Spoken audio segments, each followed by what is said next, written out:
Hola, buenas tardes a todos los presentes, profesoras, profesores, amigos que están interesados en conocer esta importante encuesta que pasamos a profesores y profesoras en todo Chile. Les voy a contar un poco de esto. Hay 4 instituciones que organizaron, 3 instituciones que organizaron y una que nos patrocinó la encuesta, y están arriba en los logos que ustedes ven. El CIAE de la Universidad de Chile, el Centro de Investigación Exclusiva de la Universidad Católica de Valparaíso, Edu Global, que es una importante ONG, diríamos, que estudia y trabaja con profesores, y la Oficina Regional de UNESCO en Santiago. Este estudio es, como ustedes lo ven, un estudio sobre la percepción o el modo en que vivieron los docentes este nuevo contexto, las nuevas demandas y la experiencia a raíz del cierre de las escuelas. Les voy a decir un poquito cómo se va a organizar este panel. Primero, después que yo termine de hablar, que va a ser muy corto, yo soy Beatriz Ábalos, por si acaso no saben, va a presentar toda la parte cuantitativa de la encuesta la profesora Mercedes Celedón, que es la directora de Edu Global. Perdón, no es profesora, me dijo el otro día, pero vamos aclarando, es psicóloga. Enseguida, la segunda presentación va a ser la directora de Educación Inclusiva, Verónica López, y ella va a compartir algo bien interesante en la encuesta, que fueron las preguntas abiertas. Muchos, pero muchos de ustedes escribieron respuestas a esas preguntas abiertas, y ella las va a analizar. Y después le vamos a pedir a 3 docentes que cuenten o que nos reaccionen a lo que oyeron o nos digan algo interesante respecto a su experiencia en esta época de pandemia. Son Hortensia Espinosa, que es educadora de párvulos, ella es la primera, de la Escuela Básica Ñipe en Ranquil. Christopher Enríquez, que es profesor de educación media en ciencias en Grade School en la comuna de Pedro Aguirre Cerda en Santiago, la región metropolitana. Y Jimena Navarro, que es profesora de educación básica en el Colegio Santiago College de Lo Barnechea. Como ustedes ven, tenemos aquí las tres grandes dependencias representadas, municipal o pública, particular subvencionada y privada. Bueno, con esto yo creo que voy a explicarles un poquito, muy rápidamente, de qué se trató la encuesta. El propósito del estudio, como ya lo dije, fue recoger la voz de los profesores y profesoras sobre lo que ha sido la experiencia de enseñar a distancia, sobre los desafíos que se les han presentado, el modo en que han podido enfrentarlos, también el efecto personal y profesional sobre ellos, y bien importante es cómo se han relacionado con su comunidad escolar frente a las demandas de esta nueva situación. En este estudio participaron o respondieron a la encuesta 2.250 docentes de todo Chile, como ustedes ven, de Arica a Magallanes, de la educación pública, de la educación subvencionada, de la educación pagada. También tuvimos participantes de escuelas hospitalarias y Sename. Bueno, con esto no quiero hablar más y quiero pasarle la palabra a Mercedes Celedón, que va a ser la primera parte de la presentación de los datos, mostrando, como dice el título, la enseñanza a distancia y la participación de los estudiantes. Mercedes.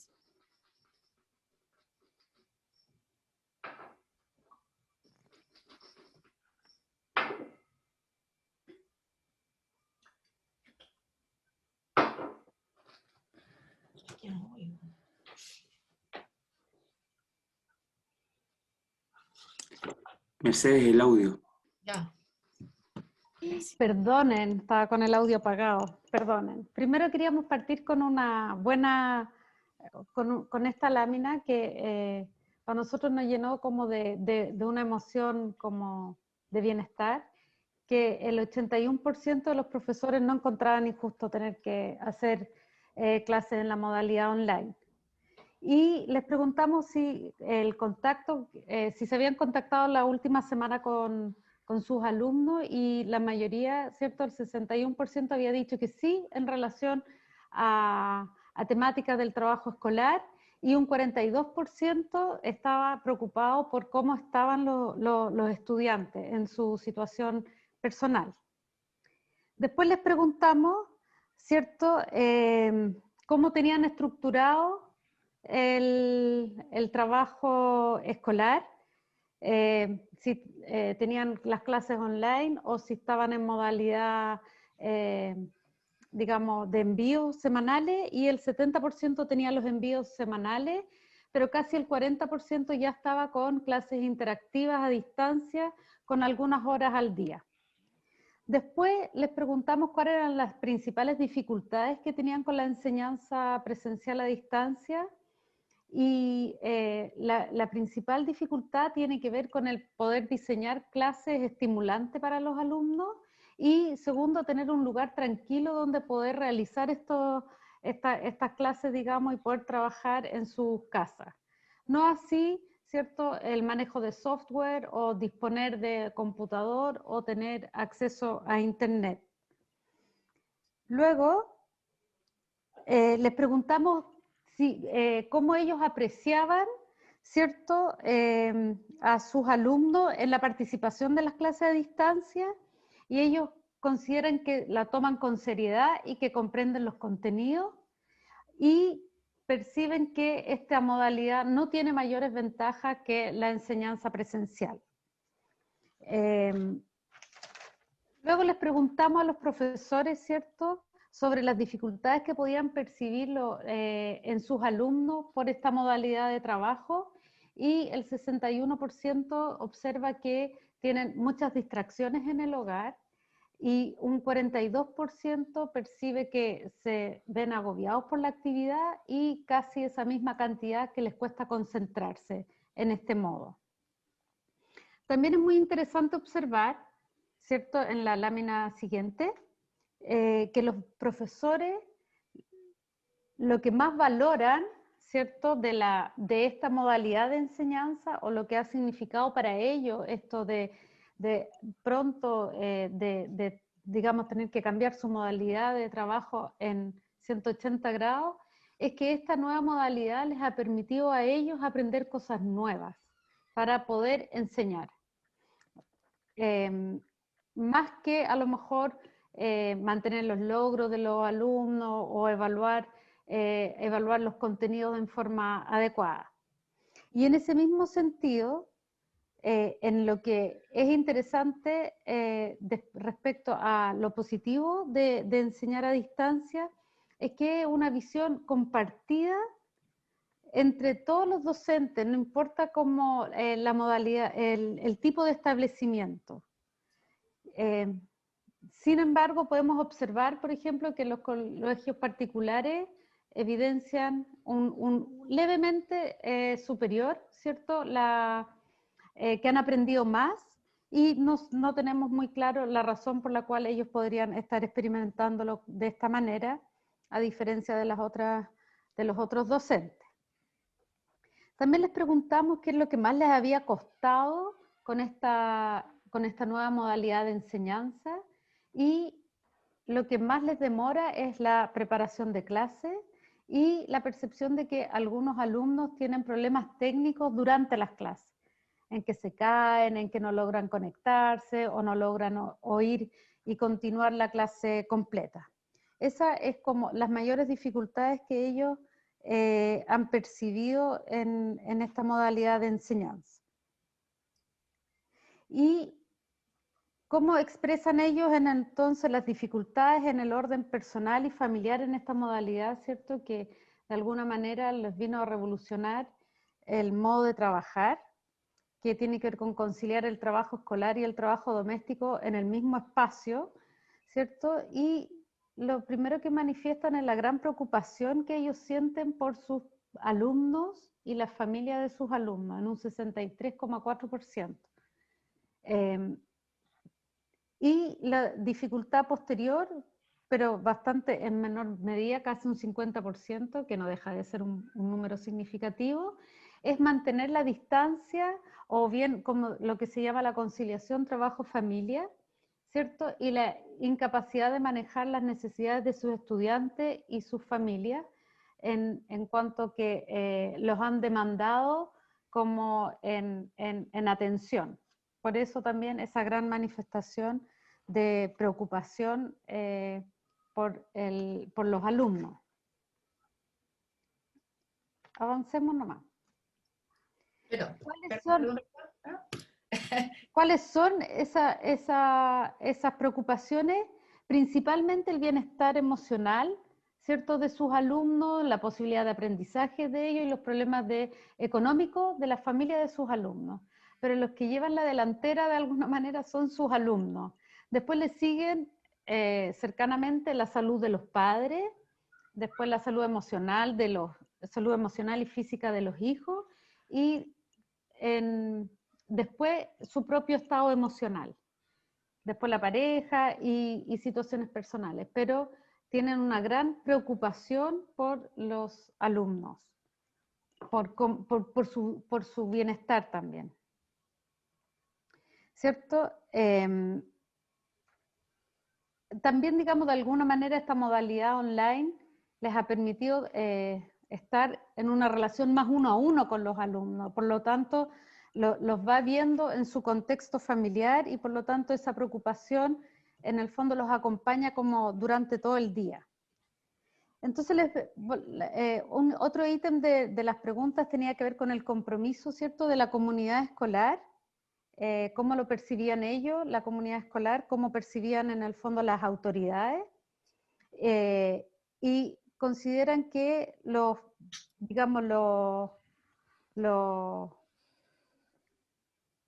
es bien anterior, las autoridades del establecimiento están preocupados por los alumnos, consideran que los directores han respondido bastante bien y también han percibido preocupación por ellos.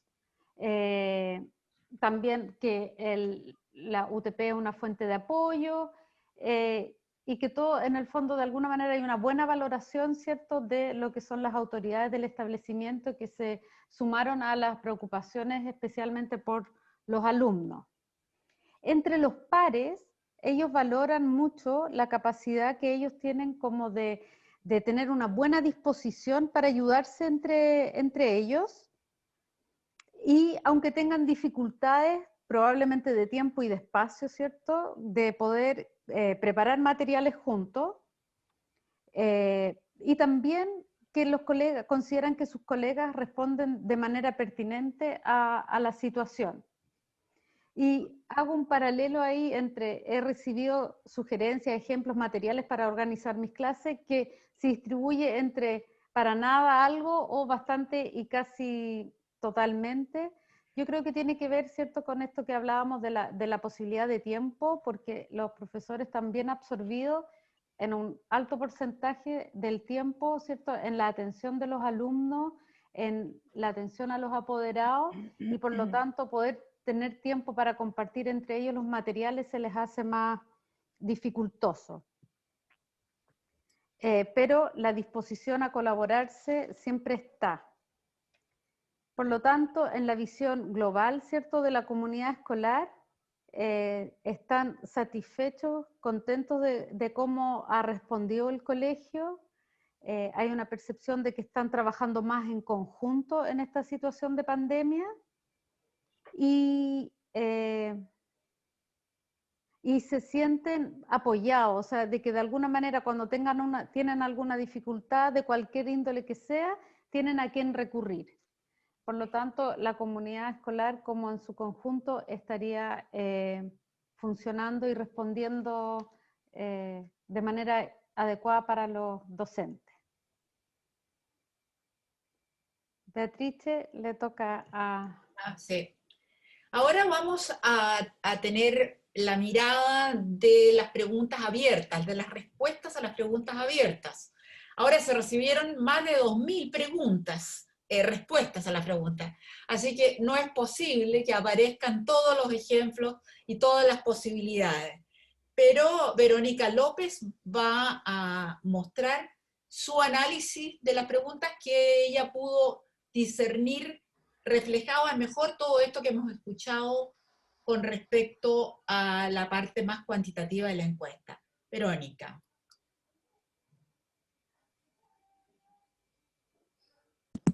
Hola a todas, a todos. En primer lugar, yo quisiera agradecer al equipo de la línea 4 de prácticas de aula para la inclusión de nuestro centro, quien colaboró en este análisis. Para nosotros fue una sorpresa que más de 1.500 de estas 2.205 respuestas a la encuesta no solo tenían una frase, sino que un texto muy completo, muy acabado, casi testimonial, acerca de la experiencia de ser docente y hacer clases en contexto de pandemia. Aquí les mostramos una nube de palabras. Las palabras más grandes son las que son más frecuentes en términos cuantitativos, y como ven se condicen con lo que decía Mercedes. Sobre el 90% de los profesores están preocupados por los estudiantes, por la situación de los estudiantes. Si vas a la siguiente, por favor, cuando preguntamos respecto de lo aprendido entonces en pandemia, acá hay un gran aprendizaje acerca de cómo construir cápsulas de video, ¿cierto? O sea, como el aprendizaje de las TICs en sí. Pero luego detrás de eso también hay una gran reflexión pedagógica acerca de lo que ocurre cuando se revierte las formas tradicionales de enseñar a aprender. Continúa, por favor. Fundamentalmente, recogimos un uso pedagógico de las redes sociales. Como ven ustedes en esta cita, acá señala una profesora con 2 años de experiencia que trabaja en un colegio público de un nivel socioeconómico, según ella, porque se la pregunta, muy bajo. Ella dice, enfrentarse a un nuevo escenario siempre es un logro, y que rápidamente buscó estrategias de enseñanza. Y entonces empezó a utilizar, se dio cuenta que dadas los problemas de conectividad, los estudiantes no tenían computador, no tenían buen acceso a internet, ¿cierto? Entonces, bueno, pero ¿qué tienen? ¿Qué usan? Usan las redes sociales.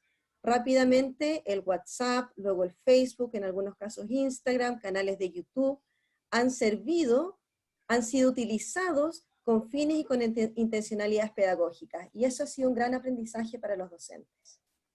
La siguiente. Otro gran aprendizaje ha sido, lo recogimos en esta idea que es textual, menos es más. Por una parte, pensarse que es necesario y que se puede disminuir no solamente los contenidos curriculares, sabemos que tenemos un currículum demasiado extenso en Chile, sino también la forma en que organizamos el espacio social y académico de aprendizaje y de participación para los estudiantes, en la idea de que quizá 8 horas seguidas es demasiado y con menos logramos más. Sino también respecto de la propia asignatura. Menos es más, por ejemplo, basarse y distinguir, priorizar las habilidades esenciales de la asignatura. Se avanza más lento, pero observo que la gran mayoría aprende mejor, de manera más fluida, de manera menos estresante. Y esto en realidad es un gran aprendizaje. Nosotros pasamos la encuesta antes de que el Ministerio entregara la estrategia de priorización curricular, pero ya estaba formando parte de la reflexión pedagógica de los profesores. Siguiente. También recogimos bastantes tipos, formas distintas de innovaciones pedagógicas para el aprendizaje, para un aprendizaje con sentido. Y ahí ustedes ven algunas innovaciones que son más conocidas, como el aprendizaje basado en proyectos, el ABP, que fue adoptado por algunas escuelas que no lo usaban, que lo conocían pero nunca lo habían usado. Ustedes saben que el ABP requiere de una estrategia de nivel escuela, o sea, es bien difícil hacerlo un profesor solo. También se hablaba del uso, por ejemplo, clases invertidas, tipo class, pero también pequeñas estrategias pedagógicas que cada profesor va un poco inventando o probando formas de trabajar distinto. Por ejemplo, a través de grupos de trabajo por interés, más que por cursos, o generando grupos pequeños o grupos protegidos. Es decir, para eso se requiere mucho pensar en las necesidades de aprendizaje de los estudiantes y en las necesidades socioemocionales y de cuidado, y entonces diseñar estrategias acordes. La siguiente. Otra pregunta era sobre las propuestas. ¿Qué proponían y qué sugerían los profesores? Y aquí encontramos nuevamente propuestas en torno a los estudiantes y al tema de la conectividad fundamentalmente. Por ejemplo, si vamos a la siguiente.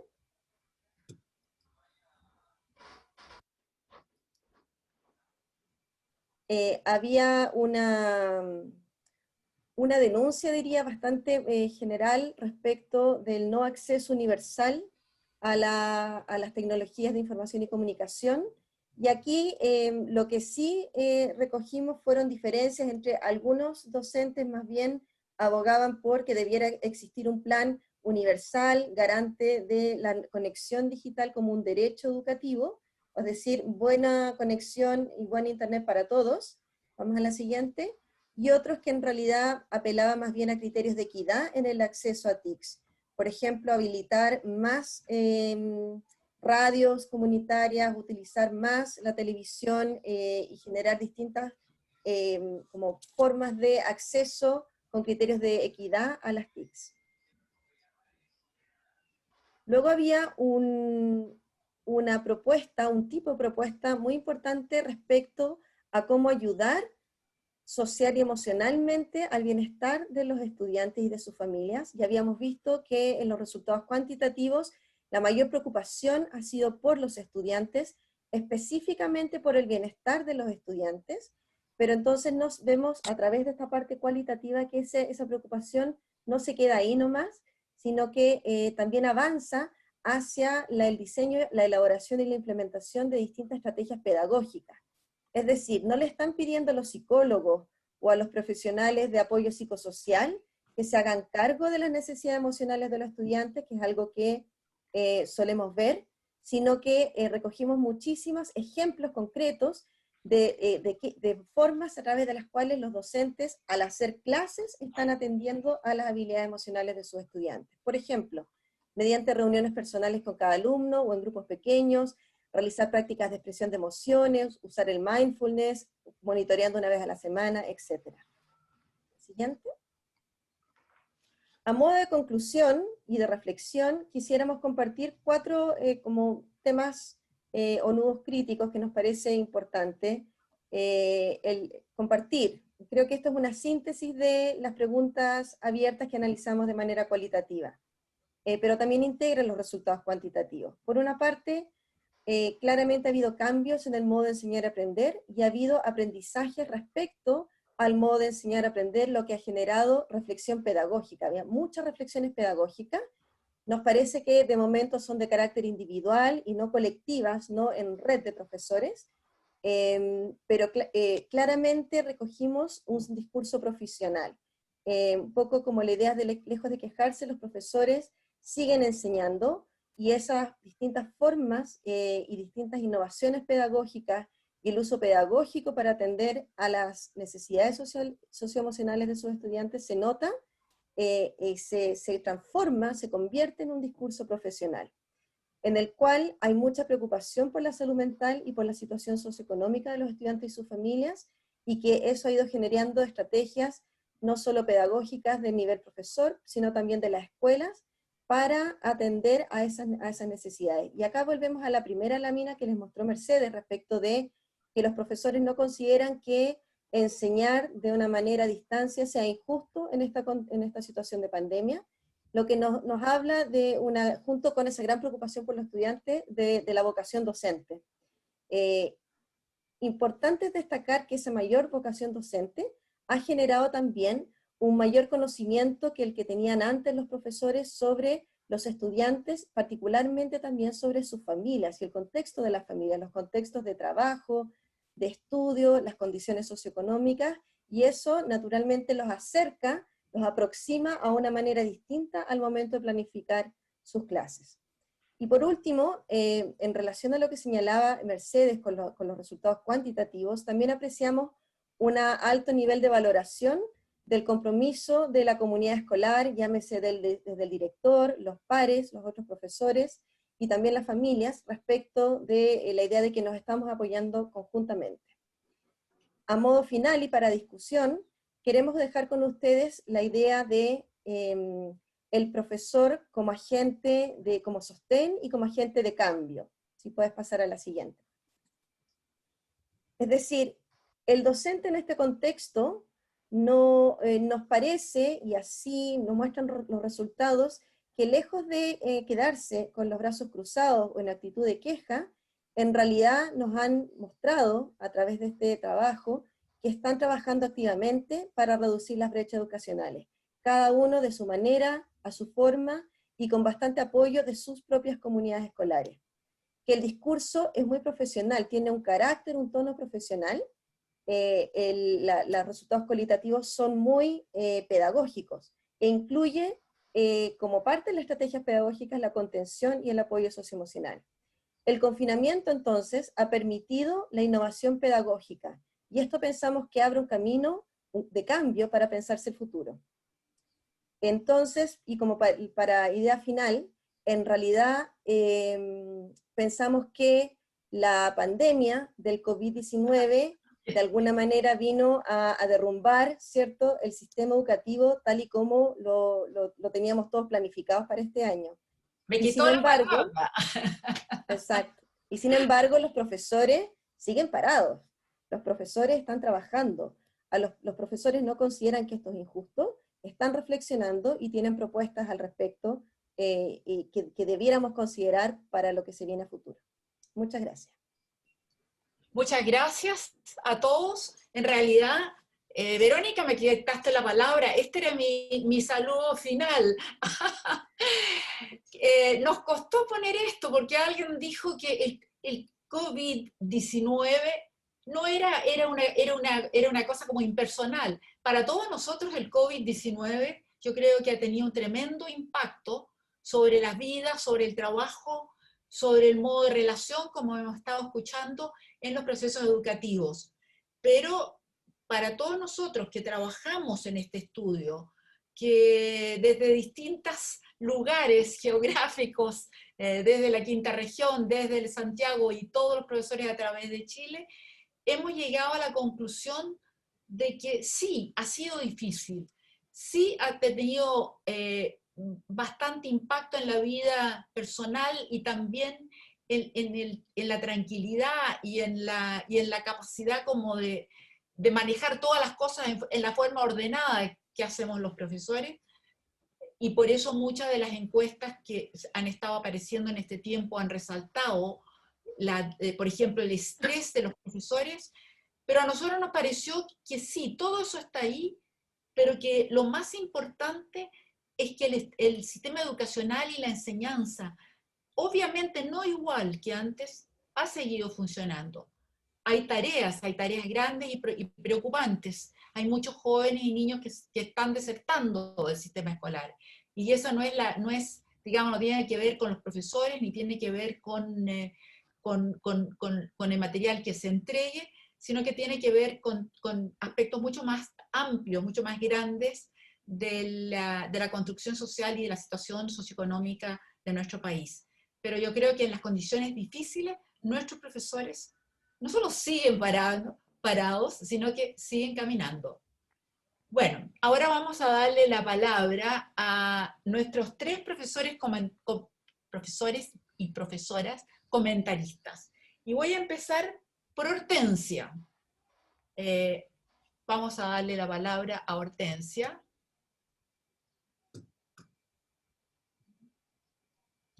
Hola, muy buenas tardes. Mi nombre es Hortensia Espinosa Sangüesa. Soy educadora de párvulos, llevo 18 años trabajando. Trabajo en un pueblito, una localidad llamada Ñipas, en la comuna de Ranquil, en la región de Ñuble. Un pueblito, más bien tiene localidad entre urbana y rural, ¿ya? Y voy a compartir la experiencia que ha sido para mí el poder educar a distancia, a través de esta contingencia, ¿cierto? A través de esta pandemia que nos sorprendió y nos dejó a todos en la postura de qué teníamos que hacer, ¿verdad? Y los primeros meses, ¿cierto?, de pandemia vino un cambio de cómo enseñar a distancia, cómo lo íbamos a hacer con nuestros estudiantes, cómo nos íbamos a enfrentar este proceso educativo con ellos. Y en ese planteamiento, ¿cierto?, surge la necesidad de saber a qué le íbamos a dar prioridad, cómo nos íbamos a conectar, porque en el lugar donde yo me desempeño, la conectividad no es la mejor. No tenemos tampoco las condiciones económicas para que los papás o las familias tuvieran planes de internet, ¿cierto? Para poder contener y soportar estas plataformas y estas aplicaciones que eran como los vínculos que podíamos, el nexo de comunicación que podíamos estrechar con ellos, y a partir de eso, ¿cierto? Se genera la reflexión y ver cómo nos íbamos a poder comunicar con ellos, y evidentemente con los más pequeños. Entonces, evidentemente, eh, eh, comenzamos a revisar la estrategia y todo lo que traíamos por años, ¿cierto? Esta maleta de conocimientos que teníamos de experiencia de clases presenciales, y ahora en un formato distinto. Entonces, ¿cómo lo teníamos que hacer? ¿De qué manera? Y ahí empieza el planteamiento de ver cómo vinculábamos a la familia. En mi caso, cómo yo acercaba a la familia a este proceso y cómo de alguna manera yo depositaba esta responsabilidad de educar en casa, que a partir de lo que ellos podían observar y presenciar en casa, iban a poder transmitirnos a nosotros como profesora, educadora, lo que estaba pasando con los niños en casa. Y a partir de ello, ¿cierto? También este proceso, esta situación de pandemia nos desafía a tomar mayor conocimiento, mayor habilidad de las TIC, ¿cierto? El uso de las plataformas y todas estas posibilidades que se ve, este abanico de oportunidades que de alguna manera los docentes manejábamos, pero medianamente, no completamente, como los PowerPoint, ¿cierto? Y aprovecharnos también de las redes sociales, que esa fue la oportunidad de poder conectarnos con nuestros apoderados y con las familias de nuestros estudiantes, porque evidentemente en los primeros inicios no teníamos la posibilidad, quizás todas las mamás, de un correo, y como yo trabajo con niños pequeños, entonces evidentemente la responsabilidad de este proceso educativo son los padres o los tutores que están con ellos. Entonces mi motivación surge y la necesidad de educar a las familias y a los padres para que lleven este proceso educativo en casa. Y evidentemente primero dando la contención necesaria, ¿cierto? Tanto para los niños como para la familia, para llevar este proceso. Y desde ahí, ¿cierto? Parte la necesidad y la forma de buscar cuál era el vínculo, cuál iba a ser el nexo de comunicación con ellos. Primeramente, ¿cierto? A través de las redes sociales, a través de WhatsApp y de audio, empezamos a generar algunas acciones y algunas actividades para involucrarnos con los apoderados, a través de PowerPoint, ¿cierto? Que también le enviamos a su familia, y a través a pesar de que de repente sentíamos que en algunas familias no están los tablets, no están los computadores como quisiéramos tener a disposición, entonces sabíamos que sí las familias contaban con un aparato celular que evidentemente en su instancia era para comunicarse, ¿cierto?, telefónicamente, pero también nos permitía la posibilidad de comunicarnos a través de las redes sociales. Y la red social que nosotros utilizamos es el WhatsApp, que era la forma más directa de poder interactuar tanto con los niños como con los apoderados. Y a partir de ello, ¿cierto? Nosotros decidimos a través de actividades lúdicas, basadas, que fueran motivantes, desafiantes para los niños, y que también estas actividades estuvieran adecuadas en un lenguaje sencillo y pertinente para que los apoderados también puedan ejecutarlas, porque evidentemente ellos no tienen la expertise, no tienen los conocimientos como los docentes para poder ejecutar esta actividad. Entonces, primeramente, hacer actividad o generar un cronograma de actividad semanal donde nosotros les explicábamos en forma muy sencilla, ¿cierto?, las acciones que debían realizar como sus estudiantes, cómo ellos debían reportar estas acciones a través de fotografías, ¿cierto?, a través de video, a través de audios que los niños tenían que enviarnos a través de las mamás. Y como saben, yo trabajo con niños pequeños, entonces los niños sí evidentemente manejan la tecnología de mayor facilidad que los adultos, pero también requeríamos un adulto responsable se hiciera cargo de este proceso. Entonces, por lo tanto, nosotros generamos una estrategia que fue la resolución de problemas, y a partir de esa resolución de problemas nosotros hicimos todo un plan donde nosotros a los padres le entregamos herramientas para que ellos ejecutaran esta actividad en casa. Desde generar normas de trabajo, donde nosotros las imprimimos, ¿cierto? Se las anillamos y le entregamos un llavero y le enseñamos cómo utilizarlas. También hicimos videos de modelamiento, cómo debían hacer esta actividad en casa. También les indicamos la forma de cómo ellos debían organizar los espacios, de cómo tenía que estar el ambiente donde el niño iba a realizar esta actividad, donde tenían que definir los horarios que ellos iban a realizar, donde también nosotros como educadores les comentamos cuáles iban a ser los horarios que nosotros íbamos a estar conectadas para poder ayudar y resolver dudas o inquietudes. También nosotros les ofrecimos a ellos en forma tangible, así como entregamos en forma de WhatsApp la información a los apoderados y el material para los niños, también lo entregamos en forma presencial cada 15 días, donde los apoderados retiran el material impreso. Y cuando los apoderados retiran este material impreso, nosotros también le entregamos material que sirviera para apoyar este proceso de la resolución de problemas en casa, donde le entregamos un kit de preguntas que eran para favorecer esta actividad, donde el apoderado debía guiar el proceso en el inicio de la actividad, en el desarrollo de la actividad y al final de la actividad, donde entregamos un llavero con normas de trabajo, cómo ellos iban a trabajar, una laminita donde indicaba el paso a paso de cómo ellos como adultos, cuál era el rol que ellos debían asumir para esta actividad. También les señalamos, perdón, les mostramos también y les enseñamos a utilizar una bitácora en la cual ellos debían registrar algunos indicadores, ¿cierto? O alguna situación que ellos observaran importante que quisieran comunicarnos mientras se realizaba esta actividad en casa.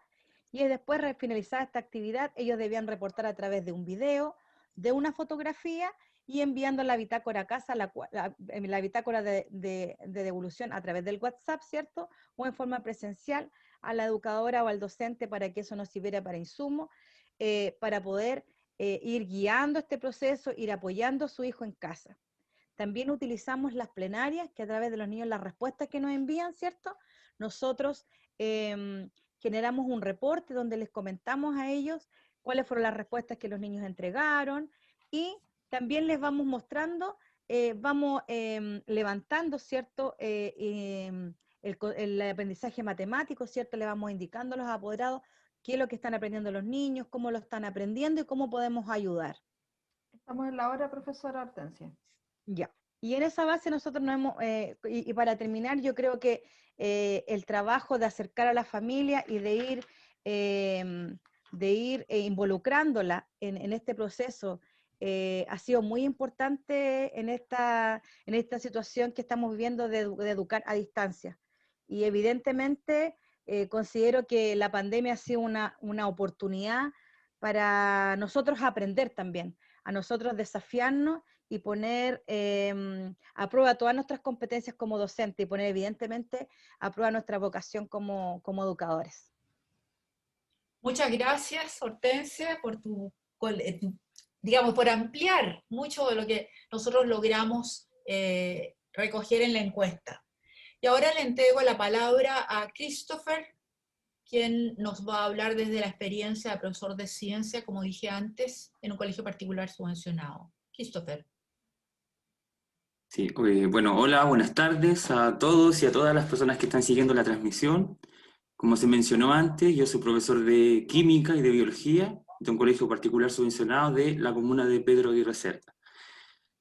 Bueno, mi experiencia de cómo se instala este sistema no presencial, particularmente, fue bastante similar a lo que ustedes señalaron en la encuesta. O sea, iniciamos el proceso con el envío de guías de manera semanal de todas las asignaturas, pero durante las primeras semanas nos empezamos a dar cuenta que no estaba siendo muy funcional porque finalmente llenamos a los estudiantes con mucho material y no teníamos, la tasa de respuesta era bastante baja. Y por supuesto ahí surgieron los problemas que se mencionaron, problemas técnicos como falta de computadores, falta de conexión, ausencia de internet, escasas habilidades parentales. De hecho, después de eso, cuando empezamos a detectar todos estos problemas, el colegio también tomó medidas, por ejemplo, empezó a mandar computadoras a las casas, a comprar tablets, a contratar planes de internet para los niños. Por lo tanto, se asemeja mucho el aporte que ha hecho la comunidad y el colegio justamente para hacer frente a todos estos problemas técnicos. Después de eso, ¿cierto? Algunos profesores empezaron a crear cápsulas de aprendizaje y entre nosotros mismos empezamos a sugerir fíjate que esto me está funcionando, las cápsulas se hacen de esta manera, este programa me sirve. Y ahí, bueno, surgieron links, videos, el uso de WhatsApp, el uso de YouTube, la contratación también de una plataforma pedagógica como Moodle. El colegio ahí hizo la inversión para que los estudiantes en un solo lugar tuvieran todas las asignaturas de manera ordenada. Se hicieron calendarios asignando ciertos días a ciertas asignaturas. Y lo que más me llamó a mí la atención, que los papás necesitaban las clases online, como que las solicitaron bastante. Como que era una petición que apareció en muchos correos electrónicos, al director, al equipo técnico. Y ahí luego de eso comenzamos, yo lo diría como una especie de pilotaje, con algunas asignaturas. Por ejemplo, ciencia, en media partió con clase online, matemática, historia.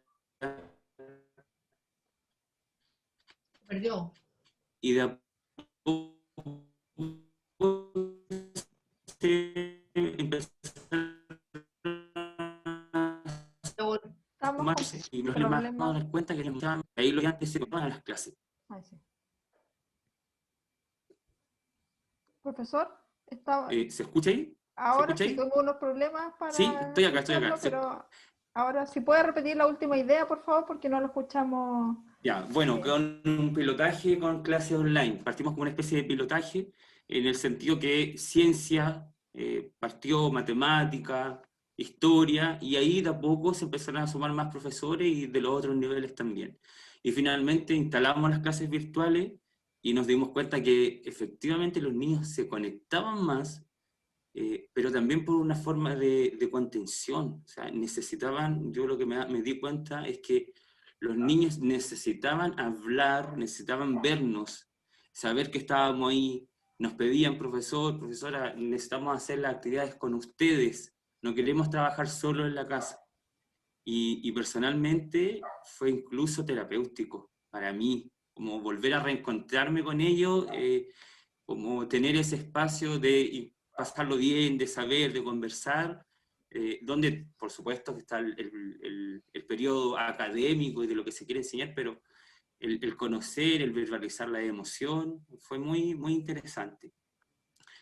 Lo que yo quiero como recalcar del estudio, de la encuesta que ustedes presentaron, es que el 70% de los profesores declaran hacer clases en establecimientos que tienen un nivel socioeconómico bajo o muy bajo. Y yo creo que de repente nosotros estamos acostumbrados a la cifra, al número, al porcentaje, sobre todo en esta sociedad tan cuantitativa. Sin embargo, cuando uno aterriza esa cifra, eso significa que la escuela o que el colegio, ¿cierto?, de esos niños que están desfavorecidos socialmente, va a ser el único lugar donde se está aprendiendo. Por lo tanto, el encuentro virtual favoreció justamente como esa conexión y de alguna forma rescatarlo de lo que no estaban teniendo en la casa. Y por eso yo creo que es tan importante, y me parece que Verónica lo mencionó al terminar su presentación, de cómo los profesores como esta figura que sí o sí hacemos la diferencia, que algunos la llaman figura de apego, y recordar que los primeros niveles, eso ocurre en los niveles más bajos, los profesores son la segunda figura de apego, después de los papás, y cuando ya son más adolescentes, los profesores somos la tercera figura de apego después de los amigos. Por lo tanto, es un dato relevante porque finalmente la escuela, o en este caso la presencia virtual de nosotros como profesores, va a representar el momento donde se va a entregar lo que no se está dando en la casa, de aprendizaje, de contención, de las palabras que no se escuchan, de lo que no se dice en la casa. Y eso me ha parecido, personalmente, al reflexionarlo, y reconocer el efecto positivo que tiene para un estudiante tener a un profesor o a una profesora que no solamente está logrando aprendizaje, sino que lo hace a pesar, en un contexto de pandemia, en una situación, en una enseñanza virtual, lo hace con afecto, con cercanía y con valoración. El darse cuenta que el otro está ahí, más allá de lo académico, que personalmente en estos contextos yo creo que pasa en un segundo plano.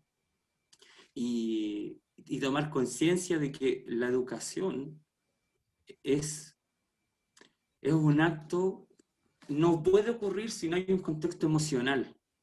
Y me pone muy feliz que los profesores, al final, dentro de las conclusiones, hagan notar que la educación socioemocional y la salud mental de los estudiantes tiene que primar. Y de hecho, hoy día, en la mañana, estuve moderando una instancia con una comunidad educativa de Quilicura, el Colegio Juan Luis Undurraga. Si hay alguien conectado, les mando muchos saludos. Y los profesores también lo decían, y finalmente me siento muy contento de yo pensarlo, de que ustedes lo ratifican también acá en el estudio, que otras comunidades, otro grupo de profesores lo verbalizan, y que finalmente, no sé si serán siempre los profesores los que hacemos como el levantamiento de las situaciones que a nosotros nos ocurren, pero me gustaría que también el sistema, cómo el sistema va a absorber las necesidades que están apareciendo en este tiempo de pandemia. Y bueno, terminar que, insisto, que el rol como de profesores, incluso en pandemia, incluso a través de la educación virtual, es un rol súper importante, porque finalmente va a compensar todas las posibles situaciones de riesgo que puedan tener nuestros estudiantes, desde la desventaja social, desde problemas conductuales, la falta de apoyo familiar, la autoimagen que también tienen de ellos. Así que me gustaría terminar con la siguiente pregunta, y la dejo para todos los que nos están escuchando, es ¿cuál es el colegio que soñamos para el próximo año? ¿Qué es lo que quiero como colegio? ¿Volveremos a hacer lo mismo? ¿Vamos a enseñar de la misma manera? Así que eso. Muchísimas Muchas gracias, Christopher. En realidad nos vas a hacer pensar mucho con esa pregunta. Y a propósito de esto, quiero pedirles a todos, que los que tengan ideas o algo que comunicar, que usen el chat, que no se olviden que nosotros vamos a recoger todo esto, incluso algunas preguntas, no todas, vamos a tratar de contestarlas antes de que se termine este webinar. Y ahora entonces le voy a dar la palabra a Adela. Una cosa interesante, que ustedes están viendo 3 tipos de instituciones escolares. Están viendo la municipal, pública, están escuchando sobre la particular subvencionada, y ahora vamos a escuchar sobre las escuelas, digamos, alguien que representa las escuelas privadas. También son representantes de distintos tipos, de las distintas niveles escolares. Tenemos básica, parvularia y media. Algunas personas están preguntando si hicimos diferenciación entre esto. Sí lo hicimos, no todo está publicado en el informe, pero tenemos todavía 3 o 4 informes más que escribir. Pero sí es importante ver la distinta mirada que tienen, o la forma como confluyen las distintas dependencias escolares, como también los profesores y profesoras de los distintos niveles escolares. Adela, tienes la palabra.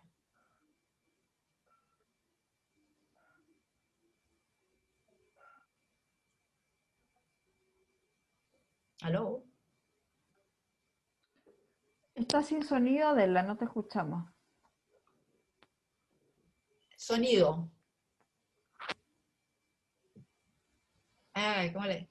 El sonido, a ver, escríbeselo.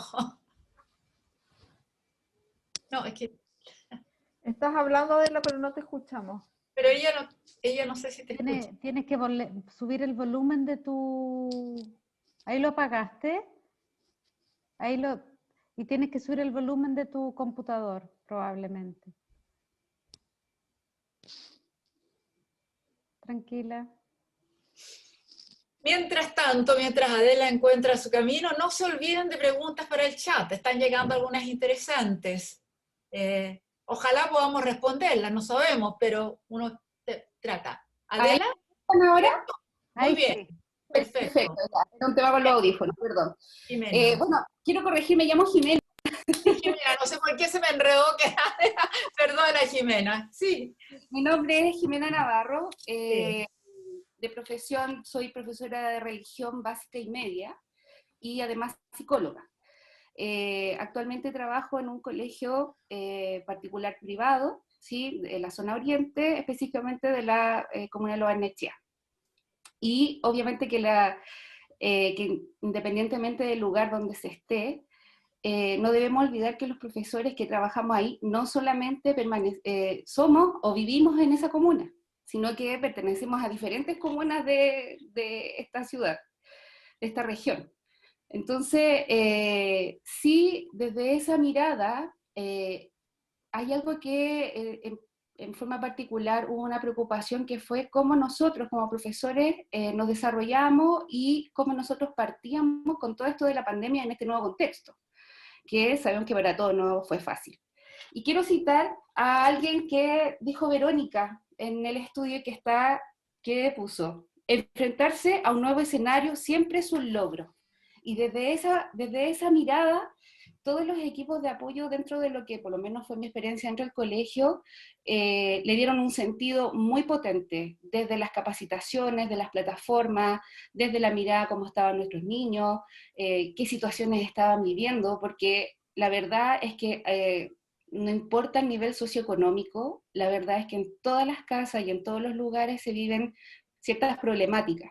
Quizás en este nivel no se notan tanto, quizás, pero sí, sí ocurren, sí pasan, sí se viven. Y con todo eso, más lo que estábamos viviendo, más las preocupaciones propias de nuestros apoderados, fuimos logrando poder construir en conjunto, que eso fue lo primero y lo mejor.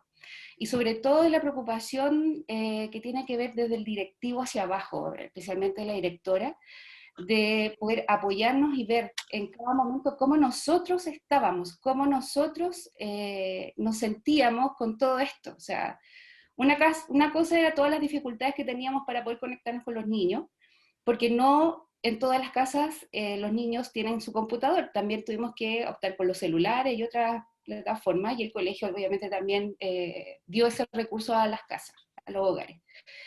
Pero dentro de todo hubo esa preocupación importante hacia cómo nosotros estábamos y cómo procedíamos con todo esto.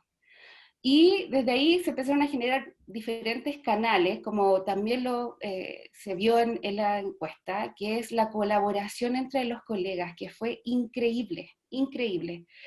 Desde prestar material, desde una contención emocional, porque por lo menos nosotros como colegio, los profesores también vivieron ciertas dificultades, como familiares que tuvieron COVID, muerte de esposo o de esposa, ¿sí? Dentro de lo que pudimos nosotros como por lo menos poder contener a otros, poder dar apoyo desde la distancia también, porque eso es lo otro, no poder estar ahí, no poder dar una palabra de aliento, un gesto, un abrazo, o sea, muy fuerte desde la distancia, en definitiva. Entonces, ¿cómo nos sobreponemos a eso? Y una de los recursos que se manejó muy bien fue, por lo menos, bueno, a mi nivel, poder contar con especialistas para esta contención, ¿sí?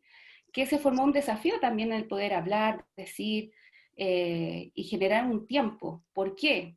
Porque nos vimos también expuestos a abrir nuestra casa, abrir nuestro espacio, abrir nuestros hogares para poder grabar, hacer clases en vivo. La mayoría de nosotros, la verdad es que hace clases en vivo y son muy pocos los que hacen clases en cápsula, porque también se les ha respetado algo sumamente importante, que es la exposición.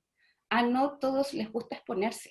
Entonces, en razón de eso, y a los niños les pasa lo mismo, o sea, no hay una obligación de que se prenda la cámara, de que se prenda el micrófono, solamente que nos digan que están ahí, que eso es lo más importante. ¿Por qué? Porque también existen dificultades emocionales, existen dificultades también con la familia, entonces ha sido un proceso tremendamente respetuoso, y eso, y con todo lo que ustedes acaban de decir de la encuesta, a mí de verdad que me impacta el nivel de profesionalismo que hemos tenido. El ser profesionales, pero en todo el sentido de la palabra. ser autodidacta, ser proactivo, conectarse nuevamente con el tema de las redes, avanzar, la creatividad, la originalidad. O sea, hemos estado en niveles de aprendizajes permanentes, no hemos estado en una zona de confort como muchas veces, y el mito de que el profesor incluso hasta cierta edad no quiere aprender, no quiere avanzar, se queda ahí.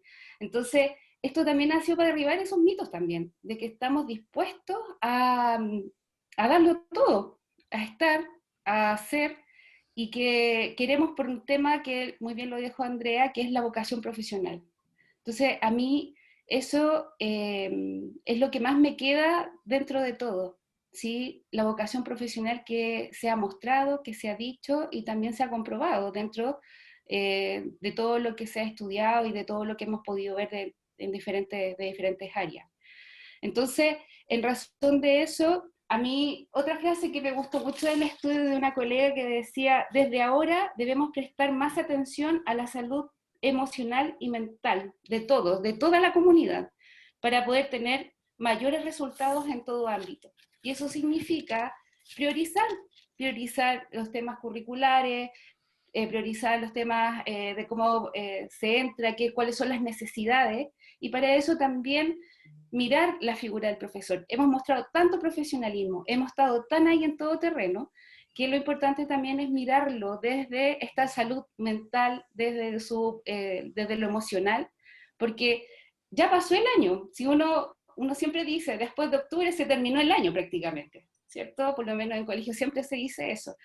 Pero mirar cómo nosotros vamos a entrar. Nosotros por lo menos ya tenemos protocolo para entrar ahora en noviembre al colegio, y hay colegios de la zona que ya entraron ya, o sea, los niños ya están asistiendo, los profesores están viendo, y sin embargo hay muchas apreciaciones frente a esta entrada. ¿Qué voy a hacer? Los hijos, no estoy en la comuna con la misma fase, estoy cuidando a los más chicos, no están los jardines infantiles. Entonces también se generan ciertas aprensiones, por decirlo de alguna manera, frente a este regreso que viene nuevamente. Entonces, yo debo decir que por lo menos de manera personal, de mi experiencia en mi colegio como tal, siempre hemos tenido el apoyo del directivo, partiendo de la directora que se junta con nosotros, está preocupada, hacemos reuniones personales con ella y todo, y expresamos lo que nos pasa, que está esa libertad también, para tomar ciertas medidas o también para tranquilizarnos cómo son los protocolos, en fin. Y también de colegas de los otros sectores, también sus aprensiones con todo lo que viene a la vuelta. Entonces, nos queda como decía el estudio, las nuevas demandas. Y para mí la nueva demanda está en cómo nosotros también somos contenidos, somos apoyados, y de verdad con toda la mayor seguridad para todo lo que nos queda, porque finalmente el centro y el motivo por nuestra vocación profesional son los niños, y queremos lo mejor obviamente para ellos, ¿sí? Y darlo de la mejor manera, no quemados, no cansados, no ya destruidos a finales de año, sino que con todo, así como muy bien está en esta última imagen, los y los profesores siguen parados. Eso, esa es mi reflexión, eso es lo que quería compartir. Muchas gracias, Jimena. Ahora sí, tengo tu nombre bien. Bueno, tenemos todavía algunos minutitos como para tratar de responder algunas de las preguntas que han estado llegando el chat, y ustedes todavía tienen algunos segundos para escribir algunas preguntas más. Entre las preguntas interesantes, una que a mí me llamó la atención inmediatamente, es si las instituciones de pregrado, las de formación docente, van a modificar sus mallas para este tipo de enseñanza. Primero, yo creo que es una pregunta que se la han hecho alrededor del mundo. Quiero decirles que estas experiencias que ustedes están contando han ocurrido en todas partes. Hay encuestas en todas partes y hay análisis en todas partes. Y uno de las evidencias que está saliendo es realmente eso, que la formación docente no necesariamente, no podía imaginarse que iba a venir una peste que no venía desde un siglo atrás, del tiempo de la peste española, y por lo tanto no había, digamos, una motivación. Pero por otro lado estamos en el siglo XXI, y debió haber habido suficiente formación tecnológica en las universidades y en los centros de formación docente, y no lo ha habido. Ahora yo creo que ellos están sentados, reunidos, haciéndose estas mismas preguntas y tratando de buscar los medios para mejorarlo. Pero en la medida en que escribamos artículos y cómo vamos a tratar de decirlo esto fuerte, como se está diciendo en otras partes. A propósito de esto, por ejemplo, la OCDE escribió un listado de recomendaciones para la enseñanza que viene después, para la enseñanza de las escuelas que están empezando, como las que están sentadas, como la propia Santiago College parece, y otras, o las que van a empezar un poquito más tarde, o el comienzo de la enseñanza. Ojalá, yo creo que es importante pensar que podamos volver lo más pronto posible, y cómo se va entonces a manejar otra forma de enseñanza, una forma de enseñanza muy distinta. Ahora, y relacionado con esa misma pregunta, se pregunta si los colegios van a comenzar a usar plataformas educativas con más frecuencia. Bueno, escuchándole a Christopher, que en su colegio compraron los materiales, armaron las plataformas, yo creo que eso ha ocurrido en otras partes, y por lo tanto yo creo que eso también va a pasar, y que va a haber nuevamente un modo de comunicación distinto. Hay alguien que preguntó si la dimensión emocional se le debiese dar más relevancia en las políticas educativas y en el currículo.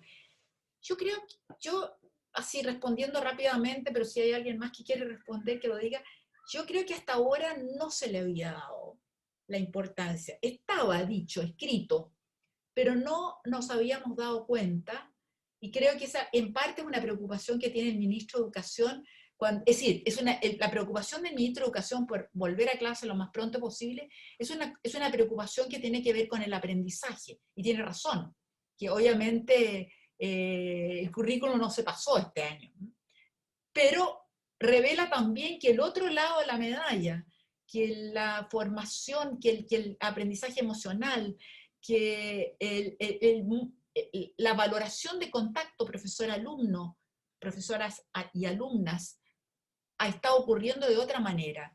Y yo creo que eso es un aprendizaje también para la formación docente que estamos recogiendo de esto.